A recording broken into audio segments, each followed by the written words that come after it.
नमस्कार विद्यार्थियों, SRP education पर आप सभी का स्वागत है। आज के इस वीडियो में हिंदी साहित्य का पेपर देख रहे हैं।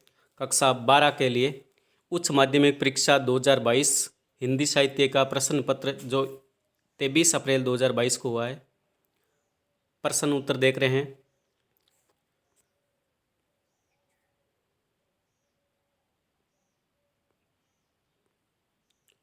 सबसे पहले एक नंबर है, अपठित गद्यांश को ध्यानपूर्वक पढ़ करके वस्तुनिष्ठ प्रश्नों के उत्तर अपनी उत्तर पुस्तिका में लिखें।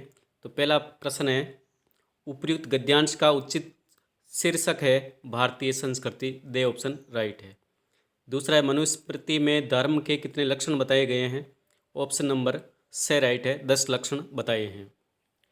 तीसरा प्रश्न है, श्रीमद् भगवत गीता में देवी संपदा वालों के लक्षणों में पहला स्थान किसे दिया गया है, तो पहला स्थान किसे दिया गया है, दया को, से ऑप्शन राइट है। अभय को, ऑप्शन नंबर राइट होगा, बे राइट होगा, अभय। 4 नंबर है, रघुवंश में किस कुल के राजाओं के गुण बतलाए गए हैं, तो रघुकुल के, ऑप्शन नंबर दे राइट है। 5वां है, अनुकूल शब्द का विपरीत शब्द क्या होगा, अनुकूल का विपरीत शब्द होगा प्रतिकूल, बे ऑप्शन राइट होगा।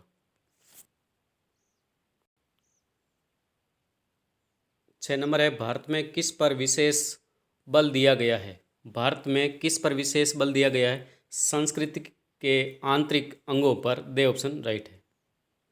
अगला है, अपठित पद्यांश को ध्यानपूर्वक पढ़कर दिए गए वस्तुनिष्ठ प्रश्नों के उत्तर दीजिए। बार बार आती है मुझको मधुर बात बचपन तेरी। इस पद्यांश में पहला प्रश्न है, पद्यांश का उचित शीर्षक क्या है, तो दे ऑप्शन राइट होगा, बचपन।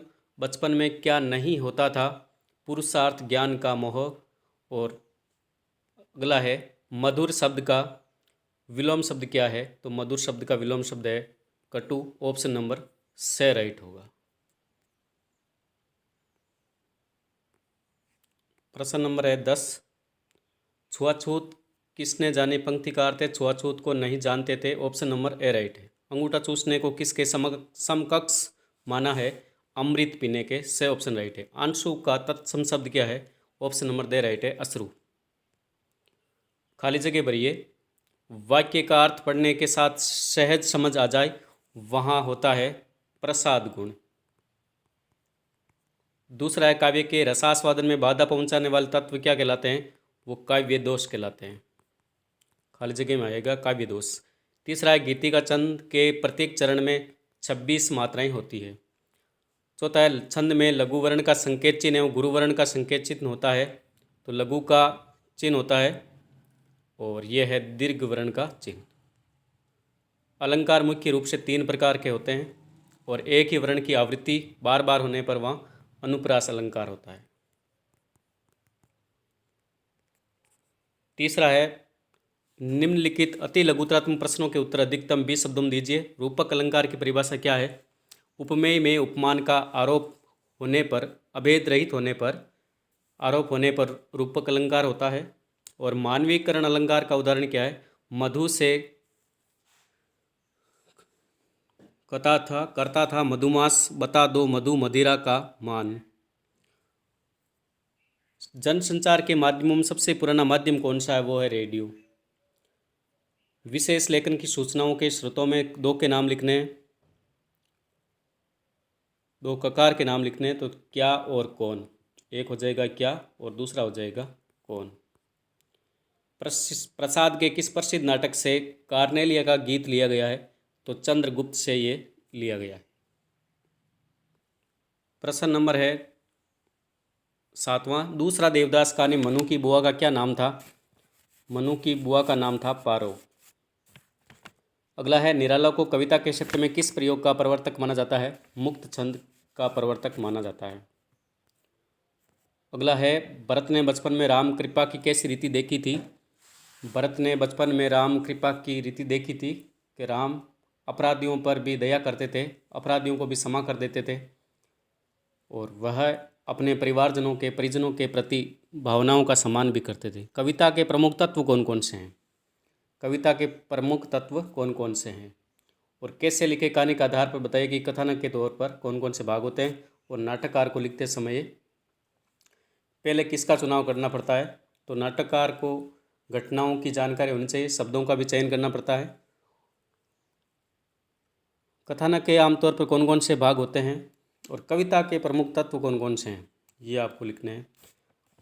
अब बड़े प्रश्न है, रेडियो के लिए समाचार लेखन में किन बातों का ध्यान रखा जाना चाहिए? विशेष लेखन स्वरूप और प्रकार अध्याय के आधार पर लिखिए कि विशेष लेखन की भाषा शैली कैसी होनी चाहिए। तुम गांव छोड़कर चले जाओ, मत जाओ, संवादिया कहानी में प्रयुक्त इस कथन में निहित भाव को स्पष्ट कीजिए। 4 हाथ लघुकथा मिल मालिकों ने मजदूरों के अतिरिक्त हाथ लगवाने के लिए क्या प्रयत्न किए? ये प्रश्न नंबर 9। दिशा कविता का मूल भाव लिखिए। 10वां, माँ सरस्वती की उदारता का बखान करने में कवि केशवदास कवियों को असमर्थ क्यों मानते हैं?